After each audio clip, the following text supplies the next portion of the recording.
Hello everyone. मैं विकास महिला आप सभी का स्वागत करता हूं आपके अपने यूट्यूब चैनल एटीएम एकेडमी 2.0 पे। तो आज के वीडियो में हम डिस्कशन करेंगे आईएसआई के एडमिशन के बारे में, यानी इंडियन स्टैटिस्टिकल इंस्टीट्यूट का जो एडमिशन है उसका नोटिफिकेशन आ चुका है। तो जैसा कि आपको स्क्रीन पे दिख रहा है कि इसका नोटिफिकेशन आ चुका है ऑलरेडी। यहाँ पे आपके पास जो नोटिफिकेशन है 23 जनवरी को आया है और इसका एग्जाम कब होगा, इंपॉर्टेंट डेट यही है आपके पास कि एग्जाम इसका 14 मई को एग्जाम होने वाला है।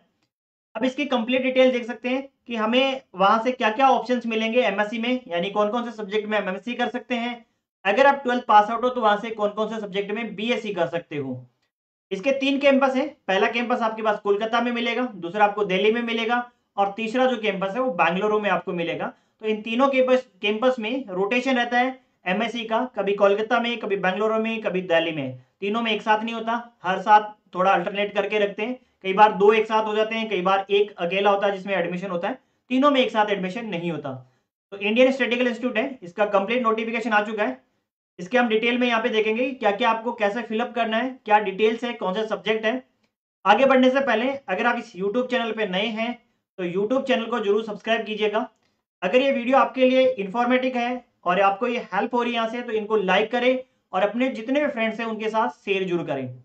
अब देखो इसका नोटिफिकेशन आ चुका है, उसके बारे में देखते हैं कि क्या क्या डिटेल वहां पे गिवन है। तो पहले देख सकते हो आईएसआई का मतलब आपके पास इंडियन स्टैटिस्टिकल इंस्टीट्यूट है।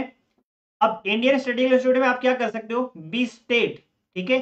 बी स्टेट का हो गया bachelor of statics, B maths यानी bachelor of mathematics, M stat यानी मास्टर ऑफ स्टैटिक्स और एम मैथमेटिक्स यानी मास्टर ऑफ मैथमेटिक्स। ठीक है, मैं इन चार के बारे में डिस्कशन करूंगा। बाकी भी आप देख सकते हो, और भी आपके पास ऑप्शन है। अगर आप और भी यहाँ से कुछ करना चाहो कोर्स, वो भी आपके पास अवेलेबल है।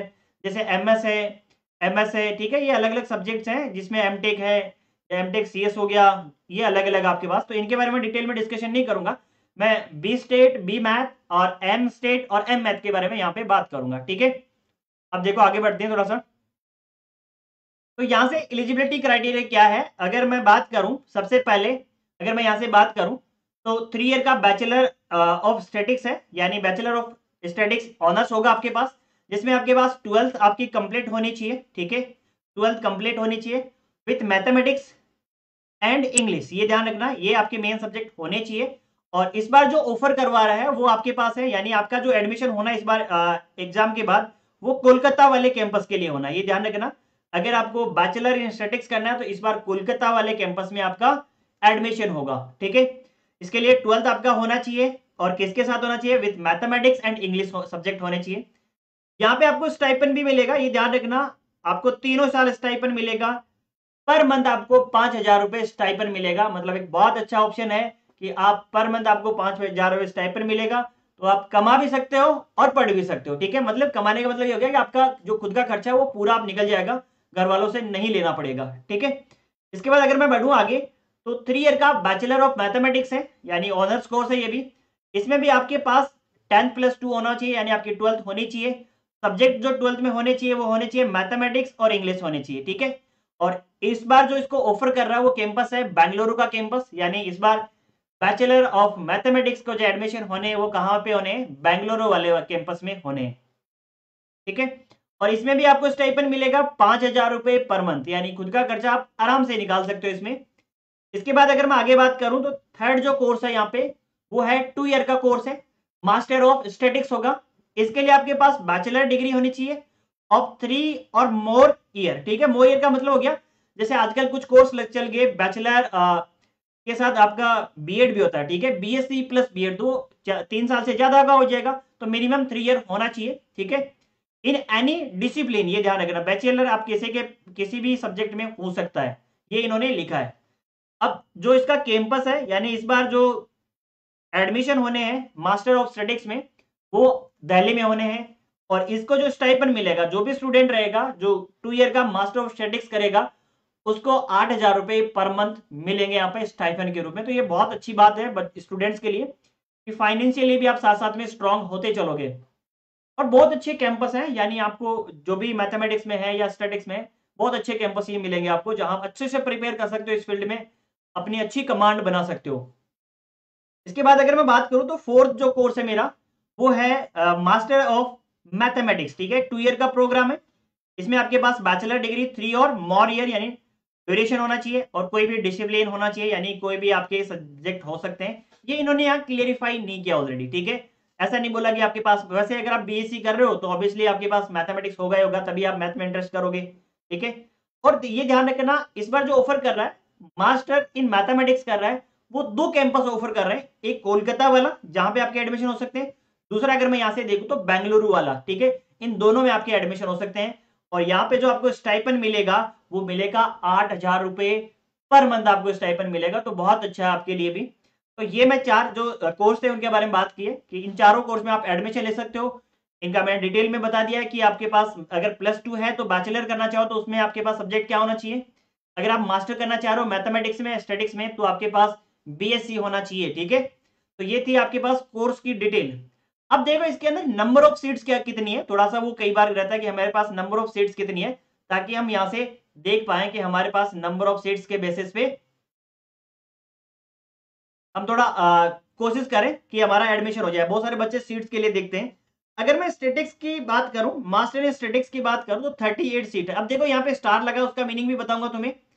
और मास्टर ऑफ मैथमेटिक्स करना चाहो तो उसमें 36 सीट आपके पास, ठीक है। अब इनको अलग अलग कैटेगरी में डिवाइड कर रखा है, वो देख सकते हो। जनरल में 14 है, ओबीसी में 10 है, एससी में 6 है, एसटी में 3 है, ईडब्ल्यूएस में 3 है, और जनरल पीडब्ल्यूडी यानी वो जो हैंडीकैप्ड स्टूडेंट उनके लिए ये था मास्टर इन स्टैटिक्स में। अगर मास्टर इन मैथमेटिक्स बात करूं तो जनरल के लिए 13 सीट है, ओबीसी के लिए 10 है, एससी के लिए 5 है, एसटी के लिए 3 है, और ईडब्ल्यूएस के लिए 3 है। और अगर मैं हैंडीकैप कैंडिडेट की बात करूं तो उनके लिए 2 सीट है, ठीक है। अब देखो ये स्टार क्यों लगा है, देखो 38 लिखा है, उसके ऊपर स्टार लिखा है, तो इसका मतलब है कि अगर आपका बी स्टेट, ठीक है, या फिर आपके पास बी मैथ्स, ये आप आईएसआई के किसी भी कैंपस से किया है, यानी आप उसी के पुराने स्टूडेंट हो। अब आगे जाके आप अगर मैथ्स से एमएससी करना चाह रहे हो या स्टैटिक्स से एमएससी करना चाह रहे हो तो आपको डायरेक्ट एडमिशन ऑफर करते हैं, ठीक है। यानी आपका डायरेक्ट एडमिशन हो सकता है। तो अगर कोई भी स्टूडेंट है जो आईएसआई में पढ़ रहा है, अभी बीएससी उसका फाइनल ईयर है, वो एमएससी करना चाह रहा है, तो उसको डायरेक्ट एडमिशन मिलेगा। यानी कुछ सीट उनके लिए रिजर्व रहेगी, इसलिए स्टार लगाया, मतलब 38 से कम सीट हो सकती है जिनका टेस्ट होगा उनके लिए, ठीक है। तो ये तो थी हमारी नंबर ऑफ सीट्स थी, ठीक है। अब इसका प्रोसेस कैसा रहेगा कि मुझे फॉर्म फिलअप करना कैसे, कब क्या क्या डेट है इंपॉर्टेंट, उसके बारे में थोड़ा डिस्कशन कर लेता हूँ। ये बाकी आप कोर्स देख सकते हो, मैं स्क्रीन को स्क्रॉल कर रहा हूँ नीचे, तो आपका जो भी कोर्स है वो देख सकते हो यहाँ से। बाकी कोर्स के बारे में डिटेल में बात नहीं कर रहा मैं, क्योंकि मेन जो स्टूडेंट्स है वो आपके मैथमेटिक्स स्टैटिक्स इसी फील्ड के हैं। बाकी अगर कोई एमएससी जिनका हो रखा है या जिनका हो रहा है वो अगर पीएचडी करना चाहे तो वो भी यहाँ पे ऑप्शन अवेलेबल है, ठीक है। एप्लीकेशन प्रोसेस के लिए इन्होंने साइट गिवन है, अभी वो साइट भी इस वीडियो के डिस्क्रिप्शन में अवेलेबल करवा दूंगा मैं, तो वहां से आप जाके अपना एप्लीकेशन फॉर्म फिलअप कर सकते हो, ठीक है। अब एप्लीकेशन फी क्या रहेगी, अगर आप मेल कैंडिडेट हो और जनरल कैटेगरी से हो तो 1500 रुपए आपको देने होंगे। अगर आप फीमेल कैंडिडेट हो और जनरल कैटेगरी से हो तो आपको 1000 रुपए देने पड़ेंगे। अगर आप मेल हो चाहे फीमेल हो लेकिन ओबीसी से हो, एससी से हो, एसटी से हो, पीडब्ल्यूडी से हो या ईडब्ल्यूएस कैटेगरी से हो तो आपको 750 रुपए देने पड़ेंगे भाई, ठीक है। तो ये कैटेगरीज यहाँ पे लिख रखी है, इन कैटेगरीज में हो तो आपके पास 750 रुपए। अगर आप जनरल कैटेगरी हो, मेल कैंडिडेट हो तो 1500 रुपए। अगर आप जनरल कैटेगरी हो, फीमेल कैंडिडेट हो तो आपके 1000 रुपए यहाँ से देने होंगे, ठीक है। अब इसका सिंपल जो पेपर है वो कहाँ से मिलेंगे, इसका सिलेबस क्या रहेगा वो भी हम थोड़ा सा डिस्कशन करेंगे। पहले इंपॉर्टेंट डेट देख लेते हैं, इसकी इंपॉर्टेंट डेट क्या है, ठीक है। तो इसके जो एप्लीकेशन फॉर्म है वो स्टार्ट होंगे 7 मार्च से, अभी स्टार्ट नहीं हुए, 7 मार्च से इसके एप्लीकेशन स्टार्ट हो जाएंगे। ऑनलाइन एप्लीकेशन जो एंड इसकी डेट रहेगी वो रहेगी 5 अप्रैल रहेगी। तो ये ध्यान रखना, ऐसा नहीं कि इसमें डेट बढ़ जाएगा ये हो जाएगा, नहीं, इसका जो है वो शेड्यूल फिक्स ही रहेगा। टेस्ट होना है आपके पास, तो इसका जो टेस्ट है वो कब होगा, 14 मई को टेस्ट होगा, ठीक है। ये आपका डेट रहेगा जिस दिन आपका 14 मई को इसका टेस्ट होना है। अब हम देख लेते हैं इसका सिलेबस क्या रहने वाला है, कि पुराने पेपर्स हमें कहां से मिलेंगे और पेपर का पैटर्न थोड़ा सा क्या रहेगा, ठीक है। तो ये इसकी मेन साइट है जिसका लिंक मैं इस वीडियो के डिस्क्रिप्शन में अवेलेबल करवा दूंगा। अब यहाँ पे देखो, यहाँ पे दिख रहा है होम, उसके बाद एप्लीकेशन, तो ये number of seats, application process, programme जो सारा दिख रहा है यहाँ पे। इसके बाद रिटन टेस्ट दिख रहा है जिसमें पहले वाला आपके पास है रिटर्न टेस्ट, अगला आपके पास सिलेबस एंड क्यूपी, क्यू का मतलब क्वेश्चन पेपर, ये आपके पास है। इसमें जैसे क्लिक करोगे तो आपके सामने ऐसा पोर्टल ओपन हो जाएगा। इस पोर्टल पे आपको करना क्या है, जो आपका सब्जेक्ट है, जैसे अगर बीएससी इन स्टैटिक्स करना चाह रहे हो तो वो वाला ओपन कर लेना, अगर बीएससी इन मैथ करना चाहो तो वो वाला सेक्शन ओपन कर लेना, या फिर एमएससी इन मैथमेटिक्स करना चाहो तो वो सेक्शन ओपन कर लेना। मैं एमएससी इन मैथमेटिक्स वाला सेक्शन एक बार ओपन कर देता हूं यहां से, ठीक है। तो यहां से देख सकते हो 2022 का पेपर यहाँ पे अवेलेबल है। देखो पीएमए और पीएमबी दो टाइप के पेपर यहाँ पे लिख रखे हैं, ठीक है। यहाँ पे 2021 में पीएमबी टाइप का है, पीएमबी। अब देखो इनका मीनिंग क्या है, जैसे अगर मैं पीएमबी पे क्लिक करूं तो पेपर आपके सामने ये ओपन हो रहा है, ठीक है। अब पीएमबी वाला जो पेपर है, यानी जिस पेपर में आपके पास लिखा है पीएमबी, उसमें होगा क्या, उसमें ऐसा होगा कि आपके जो क्वेश्चंस हैं उनमें ऑप्शंस अवेलेबल है। जैसे ये देखो ऑप्शन अवेलेबल है। अगर मैं दूसरा ओपन करूं आपके सामने यहाँ पे, जैसे पीएमबी टाइप वाला, तो ये क्या है, अब देखो इसमें जैसे हम बीएससी के एग्जाम में प्रूफ करके लिखते थे, उस टाइप के इसका पेपर होगा। यानी इसमें आपको ये चीजें प्रूफ करनी होगी, जो भी यहाँ पे क्वेश्चंस गिवन है इनको रिटर्न लिखा देना पड़ेगा, पूरा क्वेश्चंस का डिटेल सॉल्यूशन आपको देना पड़ेगा।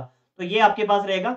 और जो आपके पास पहला पेपर है पीएमए वाला टाइप का, उसमें आपके पास ऑप्शंस अवेलेबल है। तो आप ऑप्शंस जो भी आपके उन राइट ऑप्शन को वहां आपको ओमार सीट दी जाएगी, उसमें फिलअप करना होगा, ठीक है। और उसके लिए जो आपका पीएमबी वाला है, उसके लिए आपको क्या दिया जाएगा, एक ब्लैंक सीट दी जाएगी जिसपे अपने आंसर्स लिखने पड़ेंगे भाई। तो ये तो इसका पेपर का पैटर्न रहेगा। अब सिलेबस क्या रहेगा, सिलेबस आपके पास यहाँ ऊपर जैसे क्लिक करोगे तो सिलेबस का ऑप्शन दिख रहा है। सिलेबस देखो ये रहा आपके पास, ठीक है। अब फॉर्मेट देख लो, पीएमए का अगर आपके पास पेपर हो रहा है तो उसमें 30 क्वेश्चन है, मल्टीपल चॉइस के क्वेश्चन है। For each question there will be 4 suggested answers which only one be correct, यानी उनमें से एक ही आपका आंसर होगा। और अगर पीएमबी वाले के बारे में बात करूं तो यहां से डिस्क्रिप्टिव टाइप क्वेश्चंस आपको लिखने पड़ेंगे, डिटेल में उसके सॉल्यूशन आपको लिखने पड़ेंगे। अब सिलेबस देख सकते हो, बेसिक अलजेब्रा है, कोऑर्डिनेट ज्योमेट्री है, कैलकुलस है, ट्रिग्नोमेट्री फंक्शन है, आइडेंटिटी है उसकी, एनालिसिस एंड मैट्रिक्स स्पेस है।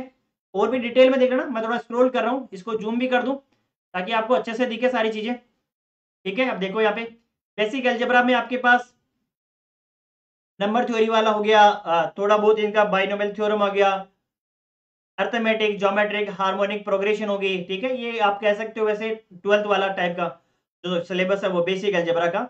कॉम्प्लेक्स नंबर हो गया उस टाइप का आपके पास, ज्योमेट्रिक मीन, अर्थमेटिक मीन, इस टाइप का है। फिर कोऑर्डिनेट ज्योमेट्री है जिसमें स्ट्रेट लाइन है, कोनिक सेक्शन है, सर्किल है, पैराबोलास है, ये है। फिर कैलकुलस है जिसमें ट्रिग्नोमेट्री, फंक्शंस एंड आइडेंटिटी उसकी, एनालिसिस सेट्स के बारे में हो गया, सीक्वेंस सीरीज के बारे में हो गया, इनके बारे में यहाँ पे, ठीक है।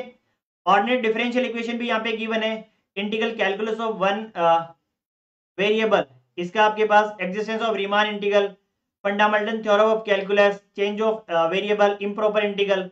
तो आपके पास इंटीग्रल कैलकुलस भी है, linear algebra and abstract algebra, यानी जो ग्रुप थ्योरी है आपके पास, रिंग थ्योरी है, वो वाला सेक्शन है।